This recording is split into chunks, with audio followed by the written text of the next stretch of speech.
Nous sommes le dimanche 22 mars 2015, en fin d'après-midi, à Vallejo, en Californie, sur la rive nord de la baie de San Francisco. Dans son appartement, Denise Huskins est seule. Elle a 29 ans, elle est blonde aux yeux bleus, sportive, méthodique, déterminée. Quelques mois plus tôt, elle a tout quitté pour rejoindre l'hôpital Kaiser à Vallejo. Elle vient du Massachusetts, elle est titulaire d'un doctorat en kinésithérapie et elle prépare en ce moment sa candidature pour un poste à l'hôpital et ça la stresse beaucoup parce que les conditions de travail, la rémunération sont fantastiques, mais il y a pas mal de candidats. Sur le canapé du salon, son téléphone se met à vibrer, elle le saisit et quand elle voit le nom qui s'affiche, une boule d'angoisse se forme dans son estomac. Le message vient de Aaron Quinn. Aaron, c'est son ancien petit ami. Il travaille lui aussi à l'hôpital Kaiser. Il est grand, athlétique, cheveux bruns, regard perçant.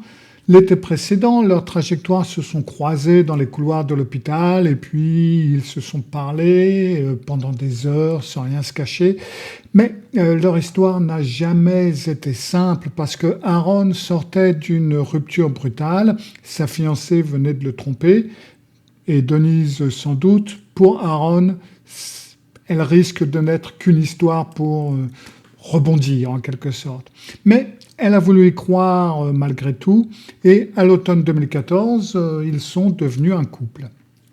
7 mois plus tard, en ce mois de mars 2015, dans la tête de Denise, c'est terminé. Elle a surpris Aaron en train d'envoyer des messages à son ancienne fiancée, des messages où il la suppliait de revenir et donc là, du coup, Denise, elle a coupé court. Alors, la douleur est réelle parce qu'elle aime Aaron, mais la confiance s'en est allée, la confiance n'est plus là. Et voilà que Aaron lui écrit et il insiste, il veut absolument la voir chez lui ce soir-là. Et ce soir risque en effet de ne pas être un soir comme les autres. Bienvenue à Récit de l'ombre.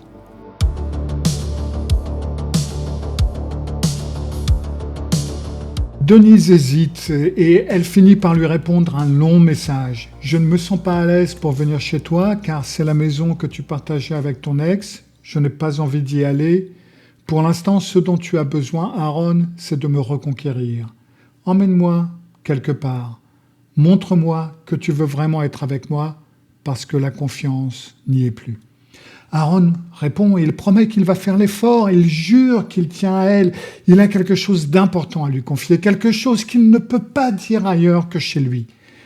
La supplication dans ces messages finit par toucher Denise et elle cède. Elle se lève du canapé, s'habille, décroche son téléphone, appelle leur pizzeria favorite. Sur le siège passager de sa voiture, elle pose les 2 pizzas chaudes et un sac de nuit au cas où la conversation se passerait bien, au cas où elle dormirait là-bas. Vers 17h30, Denise se gare devant le pavillon à étage de Aaron sur le Mare Island, une petite presqu'île de la commune de Vallejo. Elle attrape les pizzas, son sac et elle se dirige vers la porte d'entrée et elle frappe.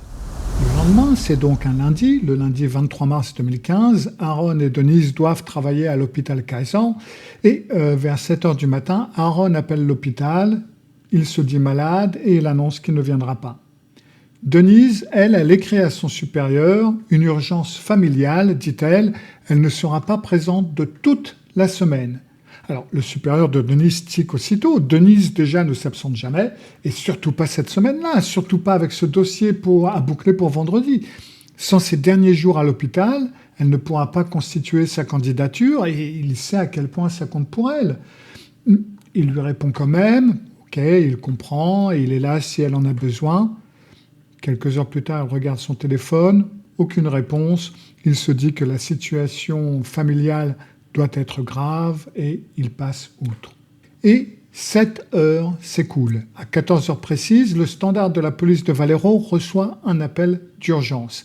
La voix au bout du fil est pâteuse. L'homme parle avec difficulté. Il bafouille une histoire d'enlèvement. Il supplie qu'on vienne l'aider.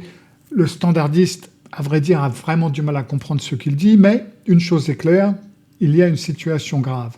C'est Aaron Quinn qui appelle. 2 agents de la police de Vallejo se trouvent justement à proximité et en 2 minutes à peine, ils arrivent sur les lieux et frappent à la porte d'Aaron qui leur ouvre. Et en quelques secondes, les deux policiers remarquent 3 choses l'une après l'autre. Première chose, Aaron est de toute évidence sous l'emprise d'une substance quelconque. Ça saute aux yeux. Il ne tient pas debout, sa voix est traînante, ses pupilles sont dilatées au maximum. Là, il y a quelque chose. La deuxième, contre le mur du fond de la cuisine, aligné en bataille, il y a au moins une douzaine de bouteilles de bière qui sont vides. Et troisième chose, toute la maison empeste les produits ménagers. Une odeur âcre, mordante de javel et d'autres choses qui prend à la gorge. L'un des agents pose la question directement, il n'y a pas besoin de prendre des gants. Est-ce que vous avez consommé de la drogue? Et Aaron répond que oui, mais que ce sont les ravisseurs qui la lui ont administrée.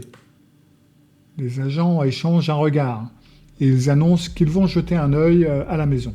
Ils montent à l'étage et plus ils s'approchent de la chambre principale, plus l'odeur de produits ménagers s'intensifie. Ils entrent dans la chambre, le tapis a de toute évidence été aspiré depuis peu, l'odeur est suffocante, sur le lit il n'y a plus de drap, il n'y a plus de couette, seulement le drap housse qui est sur le matelas. Et les agents se préparent à ressortir lorsque l'un d'eux s'arrête parce que quelque chose a attiré son attention. Sur le drap housse, au milieu du lit, il y a une tache, une seule. Une tache de sang de la taille d'une pièce de monnaie. Ils redescendent. Aaron est assis sur le canapé du salon. Les agents lui demandent donc de reprendre tout son récit depuis le début et en détail. Et là, Aaron se lance dans un récit qui va laisser les deux policiers perplexes. D'une voix toujours pâteuse, il raconte que dans la nuit, vers 3 heures du matin, alors qu'il dormait avec sa petite amie Denise, des hommes ont fait irruption dans la maison.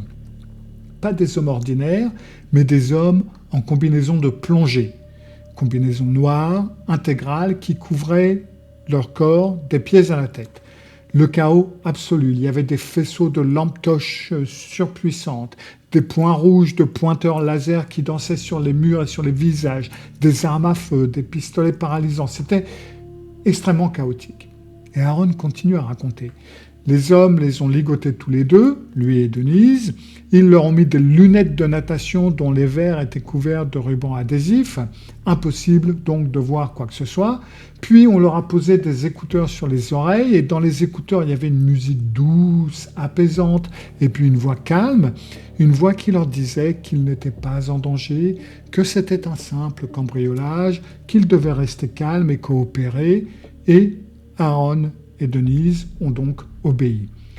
On leur a retiré les écouteurs, on les a conduits chacun dans leur pièce, et là, on leur a réclamé leur code bancaire, les mots de passe de leur compte et tout ça. Aaron a tout donné, Denise aussi, suppose-t-il. Et Aaron poursuit. Une fois les codes obtenus, on les a ramenés dans le salon, toujours ligotés, toujours aveugles sous leurs lunettes, et ils ont entendu quelqu'un d'autre arriver, quelqu'un que les hommes appelaient le médecin. Cet homme-là leur a pris la tension artérielle, puis il leur a fait avaler un médicament. Aaron ne sait pas ce que c'était. Il a senti une lourdeur immense lui tomber sur les épaules et il a sombré dans l'inconscient. Avant de perdre conscience, il a entendu qu'on emportait Denise. L'un des hommes lui a alors murmuré à l'oreille que la maison était sous surveillance vidéo. Ils avaient placé des caméras partout. Si Aaron quittait le canapé pour appeler la police ou partir à la recherche de Denise, il le saurait, et ce serait Denise qui paierait. Aaron a donc obéi, il s'est endormi. Quand il s'est réveillé plusieurs heures plus tard, il a réussi à se libérer de ses entraves. Il était seul, Denise n'était plus là, et il a donc téléphoné. Voilà le récit que Aaron donne aux deux agents. Et pendant tout son récit, il continue à donner cette impression d'être drogué ou ivre-mort, à tel point que les policiers doivent sans cesse lui demander de répéter. Une fois qu'il a fini son récit, les deux agents restent silencieux et se regardent l'un et l'autre. Bon, dans leur tête, la conclusion s'impose d'elle-même. Cet homme a tué sa petite amie, sans doute lors d'une dispute. Il a passé des heures à nettoyer la maison de fond en comble pour faire disparaître les traces, d'où l'odeur des produits ménagers. Puis, écrasé par ce qu'il venait de commettre, il a englouti bière sur bière pour tenir debout, d'où les bouteilles vides qu'on trouve un peu partout et son état. Et puis, quand il a fini par appeler les secours, il a inventé cette histoire à dormir debout pour se donner un alibi. L'histoire la plus extravagante qu'on puisse imaginer, avec des hommes en combinaison de plongée, un médecin qui prend l'attention, une rançon, des écouteurs avec une voix apaisante, enfin bref, du n'importe quoi. Donc Aaron va devoir les suivre au commissariat et il est en état d'arrestation. Pendant ce temps, la police de Valero lance dans l'heure une vaste opération de recherche sur Mare Island et ses environs. Ce qu'elle cherche, c'est bien entendu pas une jeune femme vivante, c'est un corps. Donc il y a les chiens pisteurs, les plongeurs dans les eaux de la baie, des centaines de bénévoles qui ratissent les terrains vagues, les bois, les chantiers. Le sonar de la police est au travail. Les plongeurs descendent partout, mais on ne la retrouve pas. Au commissariat, les enquêteurs cuisinent Aaron pendant des heures et lui font reprendre son récit, et encore, et encore. Et plus il raconte, plus le récit s'effrite. Les enquêteurs convoquent la colocataire de Denise, et elle confirme que Denise et Aaron avaient rompu. On confronte Aaron, mais vous nous avez parlé de votre petite amie, mais vous étiez séparés. Et Aaron répond que c'est précisément la raison de la venue de Denise la veille. Ils s'étaient réconciliés. Mais il y a d'autres détails qui clochent. Aaron a affirmé que les ravisseurs lui ont soutiré ses codes bancaires. Or, quand la police vérifie les comptes de Aaron et de Denise, on ne voit aucun retrait spécial, aucune transaction suspecte. Il y a une seule activité qui intrigue les enquêteurs. 2 heures avant l'appel d'urgence, Aaron a contacté sa société de carte de crédit pour demander une avance de 8 500 $. Justification déclarée, l'achat d'un bateau. Et Aaron leur a parlé d'une rançon. Quel montant ? 8 500 $. Les enquêteurs s'étranglent. 8 500 $, c'est un peu plus de 7 200 € à l'heure actuelle pour une opération sophistiquée avec une équipe d'hommes en combinaison, des médicaments, des écouteurs, des pointeurs laser. Personne ne va risquer la prison à vie pour 8 500 $. Et puis, il y a les pupilles d'Aaron qui sont énormes, qui sont béantes, de toute évidence une drogue, ou alors peut-être une paranoïa intense avec une pointe de schizophrénie, histoire de lui donner des hallucinations. Mais de toute évidence, il y a là une rupture avec le réel. Et quand on relit le récit de Aaron, des hommes en combinaison qui prennent l'attention de leurs victimes avant de les enlever, tout ça cadre beaucoup plus avec un épisode psychotique aigu. À 21h, ce soir-là, la police de Valero demande l'aide du FBI. L'affaire les dépasse. Une jeune femme a peut-être disparu ou peut-être pas. Un homme délire ou ment, ou les deux. On ne s'y retrouve pas. Et donc, les agents fédéraux arrivent. Première mesure du FBI, c'est de faire passer Aaron au polygraphe, ce qu'on appelle le détecteur de mensonges. Et là, Aaron échoue lamentablement. Alors, aussitôt le résultat a tombé, Aaron prend un avocat et se tait. C'est le silence radio. 24 mars 2015. Plus d'une centaine d'équipes ratissent toujours Mare Island. Le visage de Denise s'étale dans les journaux, sur les chaînes locales, sur les affichettes scotchées aux poteaux des villes, devant la maison d'Aaron, les caméras de télévision campent en permanence. Et là, peu après-midi, quelque chose change. Un journaliste du San Francisco Chronicle, qui est posté devant le domicile de Aaron, reçoit un courriel très étrange. L'expéditeur prétend être l'un des ravisseurs. L'auteur du message affirme que Denise va bien et pour le prouver, il joint un fichier audio, une preuve de vie, une voix de jeune femme qui lit les informations du jour, donc du journal, à voix haute. Et la date est citée. C'est bien Denise et elle est bien en vie ce matin-là. Le journaliste alerte aussitôt la police, les enquêteurs récupèrent le fichier et là, il y a 2 détails qui attirent leur attention. Premier détail, dans cet enregistrement, Denise ne semble pas terrifiée du tout, ni crispée, ni paniquée, ni rien. Elle lit les informations d'une voix calme, d'une voix posée, comme si elle annonçait la météo dans une émission ordinaire. Pour une jeune femme qui est censée être aux mains de criminels en combinaison de plongée, c'est plutôt troublant.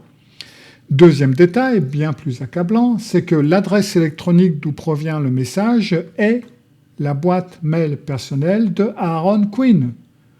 Pour les enquêteurs, l'affaire est entendue, Denise est vivante, Aaron y est mêlé, et au vu du calme glacial de sa voix, elle aussi. Toute cette histoire de ravisseurs en combinaison, ça n'est qu'une mise en scène. Reste à comprendre comment les fameux ravisseurs ont été censés avoir contacté Aaron par téléphone. Aaron leur a bien montré son portable. La police remonte les appels. Ils proviennent d'un téléphone jetable. C'est un téléphone anonyme du genre qu'on l'achète une fois et qu'on jette. Ça se trouve beaucoup aux États-Unis. Je ne sais pas si ça existe en France. Sauf que même ce genre de téléphone, il faut bien l'acheter quelque part. Les enquêteurs retrouvent le point de vente. C'est un magasin Target, qui est une chaîne américaine, dans un quartier voisin. Ils visionnent les images de vidéosurveillance et sur l'écran, on peut voir un homme qui s'avance à la caisse avec le téléphone en question, grand, athlétique, élancé, cheveux bruns. Il ressemble à Aaron Quinn comme deux gouttes d'eau. Le 25 mars 2015, au matin, quelque part en Californie du Sud, à 650 km de Vallejo, dans la petite ville côtière de Huntington Beach, une jeune femme blonde téléphone à son père. Et cette jeune femme, c'est Denise Huskins, la petite amie de Aaron. Et l'histoire qu'elle raconte à son père est encore plus invraisemblable que celle que Aaron a racontée. Elle dit que 4 hommes l'ont détenue dans une petite pièce. Ces hommes lui ont expliqué qu'ils accomplissaient une mission pour un client, qu'ils n'étaient que des exécutants, qu'ils suivaient un protocole. Pendant sa captivité, on lui a donné à manger, on lui a donné à boire et on lui a même permis de prendre une douche et de se brosser les dents. La police de Vallejo accourt, le FBI veut envoyer un avion pour la rapatrier, mais Denise refuse de monter dans l'avion. Elle prend un avocat et elle aussi, elle se tait. Ce soir-là, à 21h30, la police de Vallejo tient une conférence de presse. Le porte-parole parle au nom de tout le service. Et il explique que nous ne pensons plus qu'il y ait eu un enlèvement. Nous ignorons ce qui s'est passé au juste, mais nous ne cherchons aucun ravisseur. La population n'a aucune raison de s'inquiéter. Pour les médias, c'est l'aubaine. Le film Gone Girl, qui était sorti l'année précédente et qui parlait de l'histoire d'une femme qui simule son propre enlèvement, est en plein cours. Donc, la presse baptise sur le champ Denise Huskins la Gone Girl en chair et en os. Sur les plateaux de télévision, des chroniqueurs s'esclaffent. Sur HLN, on assène que toute cette histoire pue le canular à plein nez. Bref, vous voyez un petit peu l'ambiance. 3 mois passent et l'affaire reste enlisée. Le service de police de Vallejo a refermé le dossier sans le boucler. Pour les enquêteurs, c'est un canular et pour la presse, c'est un scandale. Et puis, le 5 juin 2015, à plus de 70 km au sud de Vallejo, dans la ville de Dublin, en Californie, un cauchemar parallèle commence. Au milieu de la nuit, un homme s'introduit chez un couple endormi. Il porte une combinaison noire, il est armé, il maîtrise le mari. Il essaie de monter à l'étage pour atteindre la fille du couple, qui a 22 ans, mais le mari ne se laisse pas faire. Il se débat avec une rage que l'intrus n'avait pas prévue. La femme se barricade dans la salle de bain et compose le numéro d'urgence. L'intrus comprend que la situation lui échappe, il s'enfuit, mais dans sa précipitation, il laisse tomber des affaires et parmi elles, un téléphone portable. Pas un téléphone jetable cette fois, un vrai téléphone enregistré au nom de quelqu'un. À la police de Dublin, une jeune inspectrice est saisie de l'affaire. Elle s'appelle Misty Karausu. Elle vient à peine de passer l'examen pour devenir inspectrice, c'est sa première grande affaire, et si elle est entrée dans la police, c'est à cause d'une amie qu'on avait agressée sexuellement et qu'on n'avait pas cru. Misty Karausu s'est jurée ce jour-là d'être la flic qui croirait les victimes. Donc, Misty Karausu remonte la trace du téléphone trouvé sur les lieux. L'appareil est enregistré au nom du beau-père d'un certain individu. Une recherche rapide indique que cet individu se trouve à ce moment-là dans un chalet familial à South Lake Tahoe, en Californie, à 320 km au nord-est de Vallejo, en pleine montagne. Le 8 juin 2015, le shérif du comté d'Alameda, accompagné d'une équipe d'intervention, armes dégainées, chiens en laisse, fait route vers ce chalet. Devant le chalet, il découvre une voiture, une Ford Mustang blanche, volée. Le propriétaire de la voiture habite à Vallejo. Et à l'intérieur du chalet, il trouve un homme blanc, grand, athlétique, élancé, cheveux bruns, Mais ce n'est pas Aaron Quinn. Le chalet est dans un état de désordre indescriptible. Il y a des restes de nourriture qui pourrissent par terre, il y a des vêtements sales qui s'amoncellent dans tous les coins, des emballages partout. Mais ce qui frappe les forces de l'ordre, c'est ce qui jonche le sol au-dessus de tout ce fratras. Ce sont des pointeurs laser, ce sont des lampes torches surpuissantes, des colliers de serrage en plastique et, posés sur une table, des lunettes de natation avec les verres couverts de rubans adhésifs noirs. Misty se penche sur les lunettes. Sur l'une des sangles, elle aperçoit quelque chose, un cheveu long et blond. L'homme qu'on vient d'arrêter dans le chalet s'appelle Matthew Muller. Il a 38 ans, il est titulaire d'un diplôme de droit de la prestigieuse université de Harvard. Il a été avocat spécialisé dans le droit de l'immigration jusqu'à ce qu'on le radie du barreau en 2013 pour fraude envers ses clients. Avant le droit, il a servi dans le corps des Marines aux États-Unis. Il en est sorti avec et des honneurs militaires et de graves troubles mentaux. Matthew Muller souffre d'un trouble bipolaire et d'une psychose grave. Depuis des années, il s'enfonce dans un délire. Au début de l'année 2015, il est venu s'installer dans le chalet familial de South Lake Tahoe. Il a cessé de dormir, il regardait en boucle les films de Batman. Il s'est convaincu que ses propres parents l'espionnaient. Il s'est forgé une identité de justicier nocturne. Il s'imaginait à la tête d'une organisation criminelle d'élite façon Ocean's 11 qui ne s'attaquait qu'aux très grandes fortunes pour redistribuer aux pauvres. Une sorte de Robin des Bois moderne. Il fabriquait ses outils lui-même, des pistolets factices à partir de pistolets à eau, faux gadgets bricolés, lunettes peintes à la bombe noire. Et puis, dans son délire, Matthew Muller a jeté son dévolu sur une jeune femme. Cette jeune femme, c'était l'ancienne fiancée d'Aaron Quinn. Pourquoi elle ? Aucune explication, personne ne le saura jamais avec certitude. Toujours est-il qu'il s'est mis à surveiller la maison où vivait cette ex-fiancée. Sauf donc que cette ex-fiancée, depuis des mois, n'y vivait plus et à sa place vivait Aaron Quinn et désormais Denise Huskins. Pendant des semaines, Matthew Muller a observé Aaron et Denise à pied, en voiture et avec un drone télécommandé qu'il faisait voler au-dessus de la maison le soir pour étudier leurs habitudes. Il les confondait avec ses cibles d'origine. Dans la nuit du 22 au 23 mars 2015, Matthew Muller a enfilé sa combinaison de plongée. Il a glissé un pistolet à eau peint en noir dans sa ceinture. Il a chargé sa voiture de tout son matériel. Il est allé jusqu'à Mare Island et il s'est introduit dans la maison de Aaron Quinn. Tout ce que les agents de Vallejo avaient pris pour le délire d'un homme aux abois était la stricte vérité. Le seul détail inexact, c'est que Aaron et Denise avaient cru avoir affaire à plusieurs hommes. Dans la panique, aveuglés par leurs lunettes, paralysés par la peur, ils avaient eu l'impression d'entendre plusieurs voix et plusieurs pas. En réalité, il n'y avait que Matthew Muller. Il était seul, il chuchotait dans le vide, tout seul pour donner le change. Il faisait semblant de parler à des complices imaginaires. Il diffusait une bande sonore qui était préenregistrée où une voix calme expliquait aux victimes qu'une équipe professionnelle les prenait en charge. Tout ça faisait partie de son délire. Il croyait pour de bon être à la tête d'un gang d'élite.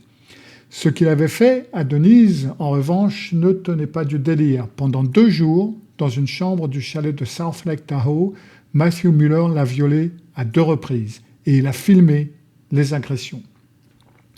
Quant à la maison de Aaron, qui empestait les produits ménagers, ce fameux 23 mars, l'hypothèse retenue par les enquêteurs est que Muller lui-même l'avait nettoyée de fond en comble pendant que Aaron gisait, drogué et ligoté sur le canapé du salon, pour effacer ses traces le plus probablement.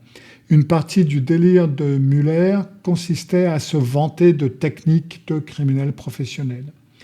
Le coup de téléphone de Aaron à sa société de cartes de crédit pour cette mystérieuse avance de $8 500 destinée à acheter un bateau prend aussi tout son sens. Au moment où Aaron a téléphoné, il croyait dur comme fer que Denise était entre les mains des ravisseurs. Le montant de la rançon réclamée s'élevait donc à $8 500. Aaron a téléphoné à sa banque pour réunir cette somme et quand l'employé lui a demandé pourquoi il avait besoin de cet argent, Aaron a paniqué. Il a craint que les ravisseurs n'écoutent ses communications comme ils avaient menacé de le faire. Il a donc inventé l'histoire du bateau dans la précipitation. Le coup de téléphone à l'hôpital pour signaler son absence et celui de Denise à son supérieur, Mueller les avait dictés. Si Aaron n'obéissait pas, Denise paierait. Quant au courriel reçu par le journaliste du San Francisco Chronicle, depuis la boîte mail de Aaron, c'était bel et bien Mueller qui l'avait expédié. À l'aide d'un logiciel de piratage, il avait pris le contrôle du compte de Aaron à distance. Quant au calme glacial de Denise dans l'enregistrement de la preuve de vie, l'explication tient en 3 mots, état de choc. Au moment où Mueller lui a fait lire les informations devant un magnétophone, Denise venait de subir le pire. Son cerveau avait décroché. Elle lisait sans comprendre ce qu'elle lisait. Et l'homme qu'on avait filmé chez Target en train d'acheter le téléphone jetable et qui ressemblait tant à Aaron Quinn, c'était Matthew Mueller. Le profil, la corpulence, les cheveux, Aaron et Mueller avaient la même morphologie, une coïncidence terrible. Aaron Quinn et Denise Hoskins ne s'étaient pas trompés une seule seconde, ils ne mentaient pas, ils n'avaient rien inventé, ils n'avaient rien mis en scène. Toute la machinerie policière s'était trompée de cible. Aaron et Denise n'étaient pas les premières victimes de Matthew Mueller et ils n'étaient pas non plus les dernières. Quand Misty Karaosu a élargi son enquête, elle a découvert que Mueller avait laissé sa trace des années plus tôt dans 2 affaires d'agression à domicile. Les 2 fois, le mode opératoire était quasi identique et à l'époque, on n'avait élucidé aucune de ces 2 affaires. Bien plus tard, une autre victime allait sortir du silence. C'était une femme que Mueller avait violée à 16 ans en 1993 alors qu'elle campait avec son petit ami au bord du lac Folsom en Californie. Mueller avait alors lui-même 16 ans. C'était sa première agression connue. Au total, on a relié Matthew Mueller à au moins 6 agressions violentes, dont la plupart accompagnées de viols étalés sur plus de 20 ans. Matthew Mueller a plaidé coupable de l'enlèvement de Denise Hoskins en 2016. Le juge fédéral l'a condamné en mars 2017 à 40 ans de prison ferme. Il purge cette peine en ce moment dans une prison fédérale de l'Arizona. Il a ensuite plaidé coupable du viol à 2 reprises de Denise Hoskins, ce qui lui a valu une condamnation supplémentaire à l'échelon de l'État de Californie. En janvier 2025, il a plaidé coupable des agressions de Mountain View et de Palo Alto en 2009, donc les 2 affaires dont j'ai parlé plus tôt. Une cour de Santa Clara l'a condamné en mars 2025 à la prison à vie. Il commencera à purger sa peine de prison à vie en 2049 à l'issue de sa peine fédérale. En juin 2025, il a plaidé coupable de viol de l'adolescente du lac Folsom en 1993 et à chaque audience, de nouvelles victimes sortaient du silence. Aaron Quinn et Denise Hoskins ont attaqué la ville de Vallejo en justice. Ils ont obtenu à l'amiable 2,5 millions de dollars de dommages et intérêts. Le service de police de Vallejo n'a jamais présenté d'excuses publiques formelles. Il s'est borné à reconnaître dans un communiqué qu'il n'avait pas traité l'affaire avec la sensibilité qu'elle méritait. Aaron et Denise se sont mariés. Ils ont eu un enfant puis un second. Ils ont coécrit un livre sur leur histoire, Victim F, From Crime Victims to Suspects to Survivors. La plateforme Netflix en a tiré en 2024 une série documentaire en 3 épisodes intitulée American Nightmare. Depuis, le couple Hoskins-Quinn travaille avec les forces de l'ordre pour aider à élucider d'anciennes affaires non résolues et milite pour la protection des victimes en Californie. Quant à Misty Karaosu, elle est devenue lieutenant au bureau du shérif du comté d'Alameda. Elle est une amie proche de Aaron et de Denise. Elle est cette flic qui s'était juré un jour d'être celle qui croirait aux victimes. Tout est bien, qui finit bien dans cette affaire. Merci de m'avoir regardé. C'était Récits de l'ombre. À bientôt.